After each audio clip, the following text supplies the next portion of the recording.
Cette vidéo est inspirée de témoignages véridiques. Elle a été réalisée dans le cadre de la campagne de sensibilisation de Droit devant érable portant sur les différents visages de la pauvreté dans la MRC de l'érable.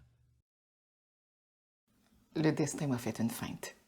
Un petit pas chassé pour me déjouer. La route était tracée. J'étais passionnée, enjouée, focusée, déterminée. Cégep, université, comptabilité. Je pars une entreprise, je fais 4 enfants. À 60 ans, je suis grand-maman. Je prendrai jamais ma retraite, puis je vais péter vos frettes à 107. J'étais prête. Puis j'étais pas folle parce que vous savez quoi? C'est exactement ce qui est arrivé. Mais plus vite que prévu. Pouvez-vous imaginer? Parce que tout ça, c'était sans compter que, un, la vie nous joue des tours, et que deux, moi, j'étais pleine d'amour. Oh, mais vraiment pleine d'amour. Enceinte de 15 semaines, la bedaine pleine, d'une Saint-Valentin bien arrosée, du haut de mes 17 ans, j'ai commencé à comprendre que novembre allait arriver, puis que d'accoucher en 2 cours de comptabilité, c'était un mauvais calcul. Je devrais attendre jusqu'à la session de janvier pour continuer de me former. Et c'est là que je suis tombée dans une spirale de la pauvreté. Il y a certains mécanismes de notre société qui ont une bonne dose d'absurdité. Des incompatibilités entre les programmes d'aide ou un manque de souplesse. Juste l'absence d'une case à cocher dans son choix de pauvreté. L'arrêt de mes études en comptabilité m'a enseigné une autre façon de compter. Compter mes scènes, ça va de soi, mais aussi compter sur mes amis, ma famille et la société.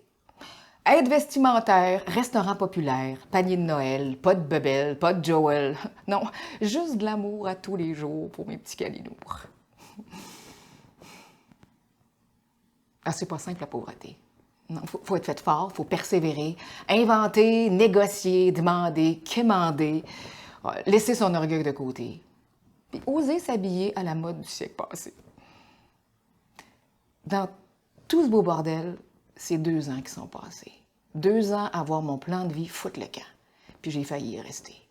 Mais, pas y laisser ma peau, mais y laisser ma vie. Ma vision que j'avais, le destin que je me dessinais. Mais même moi qui ai la foi, qui est en feu, qui bûche en fou, j'ai failli flancher. J'ai failli rester sur les rails de l'oisiveté. D'une certaine façon, la facilité, c'est une démotivation. Pour mieux sauter, il faut parfois reculer. Ah, puis c'est pas à donner à tous d'accepter de perdre pour plus gagner, non. Mais moi, j'ai foncé.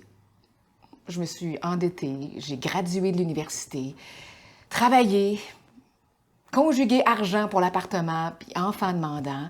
Puis là, une fois bien installée, les enfants étaient rendus grands. Hey, je me réveille à 47 ans. Je suis riche de 4 enfants, tous diplômés, brillants, travaillants, qui ont fait de moi une grand-maman.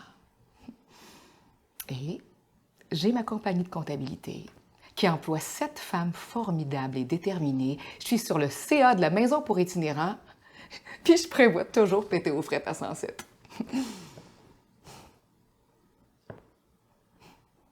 J'ai été pauvre, mais j'ai été aidée par plein de leviers dans ma communauté. Puis aujourd'hui, je suis l'autre côté de la pauvreté. Je peux redonner, participer, employer, payer des études, essayer de changer ce qui n'a pas de bon sens, soutenir les gens. Ces gens-là sont à la fois pareils comme moi, puis tous différents en même temps. Il y a 1000 visages à la pauvreté. 1001 visages même. Parce qu'il y a moi aussi. Et vous.